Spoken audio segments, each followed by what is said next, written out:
굿모닝. 오늘도 살게 하시는 주님의 보혈의 은혜에 감사를 드립니다. 3월 28일 월요일 아침입니다. 오늘의 말씀은 레위기 16장 1절에서 10절까지입니다. 먼저 말씀을 읽겠습니다. 아론의 두 아들이 여호와 앞에 나아가다가 죽은 후에 여호와께서 모세에게 말씀하시니라. 여호와께서 모세에게 이르시되 내 형 아론에게 이르라. 성소에 휘장한 법궤 속죄소 앞에 아무 때나 들어오지 말라. 그리하여 죽지 않도록 하라. 이는 내가 구름 가운데에서 속죄소 위에 나타남이니라. 아론이 성소에 들어오려면 수송아지를 속죄제물로 삼고 순양을 번제물로 삼고 거룩한 세마포 속옷을 입으며 세마포 속바지를 몸에 입고 세마포 띠를 띠며 세마포 관을 쓸지니 이것들은 거룩한 옷이라. 물로 그의 몸을 씻고 입을 것이며 이스라엘 자손의 회중에게서 속죄 제물로 삼기 위하여 순염소 2마리와 번제물로 삼기 위하여 순양 1마리를 가져갈지니라. 아론은 자기를 위한 속죄제의 수송아지를 들이되 자기와 집안을 위하여 속죄하고 또 그 두 염소를 가지고 회막문 여호와 앞에 두고 두 염소를 위하여 제비 뽑되 한 제비는 여호와를 위하고 한 제비는 아사셀을 위하여 할지며 아론은 여호와를 위하여 제비 뽑은 염소를 속죄제로 드리고 아사셀을 위하여 제비 뽑은 염소는 산채로 여호와 앞에 두었다가 그곳으로 속죄하고 아사셀을 위하여 광야로 보낼지니라. 아멘. 오늘 본문인 레위기 16장은 가장 거룩하고 중요한 대속죄일에 대한 규례를 다루고 있습니다. 대제사장 아론은 1년에 단 하루 지성소에 들어가서 백성들의 해결되지 못한 죄를 속하고 1년 동안 쌓여왔던 성소의 부정결을 해결하기 위한 제사를 드립니다. 그러나 그러기 전에 먼저 자기 자신을 위한 속죄제와 번제를 드려야 합니다. 오늘 말씀은 16장 전체에 흐르는 대속죄일 규례를 행하기 위한 준비 단계에 해당됩니다. 매년 7월 10일은 이스라엘에게 가장 거룩한 날입니다. 이날 모든 사람은 철저하게 금식하며 대제사장은 1년 중 오직 이날 하루만 지성소에 들어가 백성들의 죄를 속하게 하고 성소를 정결케 합니다. 현대 유대인들에게도 이날은 욤 키푸르라는 날로 가장 중요하고 거룩한 날입니다. 대속죄일의 은혜를 함께 나누기를 원합니다. 우리 가운데 주시는 첫 번째 은혜는 1년에 한 번이 아니라 항상 나아갈 수 있다는 것입니다.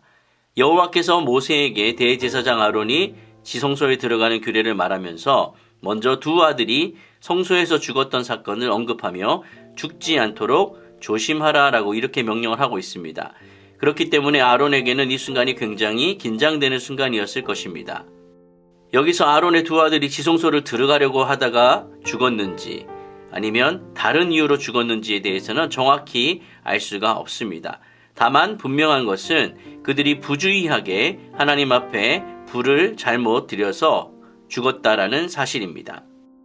지성소는 성소를 지나 휘장 안쪽에 위치하고 있습니다. 이 지성소 안에는 오직 언약궤만 놓여 있었는데요. 이 언약궤 위에는 속죄소 뚜껑이 있고 하나님은 그 속죄소 위에 임재하실 것이며 아론은 그 법궤 앞에 서게 될 것입니다. 1년 중 오직 이날만이 대제사장이 지성소에 들어갈 수 있는 유일한 날이 됩니다. 아론으로 하여금 속죄소 앞에 아무 때나 드나들지 않도록 경고를 하고 계십니다. 대제사장이라 하더라도 1년 중 오직 이날 하루만 들어갈 수 있습니다. 그리고 들어갈 때에도 절차가 있고 방법이 필요합니다. 사사로이 드나들다가는 두 아들처럼 죽음에 이를 수도 있기 때문에 주의를 해야 하는 것이죠.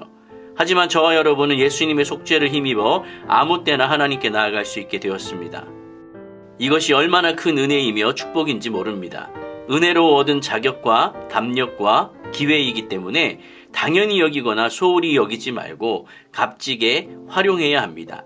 1년에 한 번 나아가는 것이 아니라 항상 주님 앞에 나아가시는 저와 여러분이 되기를 간절히 축원드립니다. 두 번째 우리가 생각해 볼 수 있는 은혜는 주님 앞에 나아갈 때 또한 예의를 갖추고 나아가는 모습으로 우리가 주님께 나아가야 합니다. 비록 대제사장이 백성들의 속죄를 위해 지성소로 들어가지만 사실 대제사장도 자신의 죄 문제를 해결할 수 없는 연약한 인간일 뿐입니다. 그렇기 때문에 거룩한 의식을 치르기 전에 가장 먼저 제사장 자신을 위한 속죄 제물과 번제물을 준비해서 바치는 것이 필요합니다. 이때 대제사장이 입을 의복은 크게 4종류의 옷입니다. 속옷, 속바지, 띠, 그리고 관입니다. 대제사장이 입을 의복들은 모두 세마포로 만들어졌는데 가늘게 꼰 배실로 제작한 것입니다. 대제사장은 지성소로 들어가기 전에 화려한 대제사장의 옷을 벗어버리고 완전히 흰색의 세마포 옷으로 갈아입고 하나님 앞으로 나아갑니다. 보통 대제사장이 백성들 앞에 설 때는 하나님을 대표하기에 가장 화려한 복장으로 서서 공무를 수행했지만 그도 하나님 앞에 설 때는 그러한 화려함은 아무런 의미가 없었습니다. 가장 깨끗하고 순결한 모습으로 하나님 앞에 서야 하는 것이죠. 속죄일에 대제사장은 기존 의복을 벗고 흰 세마포로 된 옷을 입습니다. 더욱 겸손하고 가난한 심령으로 나아가는 날이라는 것을 상기시켜주는 복장입니다. 오늘 예수께서 얼룩진 더러운 옷을 벗기시고 거룩한 의의 흰 옷을 입히셨습니다. 아무렇게나 나아가지 말고 거룩함으로 옷 입고 예의를 갖추어서 하나님 앞에 나아가야 하는 것입니다. 우리가 생각해 볼 수 있는 세 번째 은혜는 십자가를 의지해서 나아갈 수 있다라는 이야기입니다. 아론은 가장 먼저 자기 자신과 집안을 위해 속죄제로 수송아지를 드립니다. 이스라엘 백성들 중에서 가장 거룩한 위치에 있는 대제사장이지만 그도 역시 자기 자신을 위해 속죄해야 할 존재라는 것을 말해줍니다. 그렇기 때문에 자기 자신을 위한 속죄는 모든 속죄의식을 진행하기 위해 전제 조건으로 이루어져야 하는 것이죠. 우리의 대제사장이신 예수님은 자기 자신을 단번에 영원히 드림으로 속죄를 완성하셨습니다. 오직 예수님의 보혈의 피로 인하여 우리도 구속, 곧 죄사함을 얻게 되는 것입니다. 여기서 속죄 제물로 순염소 2마리가 있는 것은 한 마리는 번제단에서 제물로 드리고 다른 한 마리는 아사셀을 위해 광야로 보내기 위해 준비한 것입니다. 이 아사셀의 정체에 대해서 많은 논쟁이 있습니다. 여러 가지가 있는데 한 3가지 정도를 좀 살펴보면 첫 번째, 아사셀은 떠나보내는 염소를 지칭한다라는 주장이 있습니다. 그래서 NIV 성경에도 스케이프고트라고 되어 있습니다. 그러나 본문을 보면 여호와를 위하여 그리고 아사셀을 위하여로 대칭적으로 사용하고 있기 때문에 염소라고 생각하기에는 무리가 있는 것도 사실입니다. 둘째로 아사셀은 염소가 가게 될 외딴 곳, 즉 땅의 끝이라고 보는 견해도 있습니다. 아사셀을 특정한 장소로 본다면 굳이 22절에서 접근하기 어려운 땅이라는 이러한 표현을 추가할 필요가 없지 않을까라는 의문이 드는 것도 사실입니다. 셋째, 아사셀을 하나님과 대립적 지위에 있는 악마를 뜻한다라고 말하는 주장도 있습니다. 다만 그럴 경우에 이러한 악마적 존재에게 제물을 바치는 것에 대해서 설명할 방법이 없습니다. 이 외에도 아사셀을 설명하는 여러 가지 설명들이 있지만 아사셀에 대해 모두가 동의할 만한 만족스러운 해답을 우리는 갖고 있지 못합니다. 그러나 우리가 확실히 기억해야 할 것은 아사셀 염소는 이스라엘의 모든 죄를 짊어지고 사람들이 접근하기 어려운 땅으로 가서 죽음으로 이스라엘의 모든 죄가 소멸된다라는 사실을 상징적으로 알려준다라는 점입니다. 아론은 중보의 자격을 위해 자신과 집안을 위한 속죄제를 먼저 드립니다.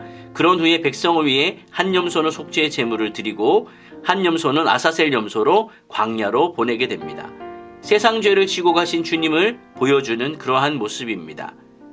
주님께서 제물 되셔서 속죄를 이루셨습니다. 감사한 마음과 더불어 십자가 공로를 의지해 나아가는 저와 여러분이 되시기를 간절히 축원드립니다. 말씀을 정리하겠습니다. 속죄일은 생명처럼 소중한 날이지만 거기에는 반복되는 피 흘림과 아사셀 염소가 필요했습니다. 그러나 그렇게 드리는 속죄의 능력도 한계가 있었습니다. 하지만 예수 그리스도께서는 자신의 피로 단번에 죄를 위한 영원한 제사를 드리셨습니다. 우리는 이제 하늘의 성결함 가운데 아버지 품에 있게 된 것입니다. 이 놀라운 은혜를 누리고 받은 자로 주님 앞에 나아가는 것이 얼마나 큰 특권인지를 잘 알고 살아가시는 모든 성도님들 되시기를 예수님의 이름으로 축원드립니다. 아멘.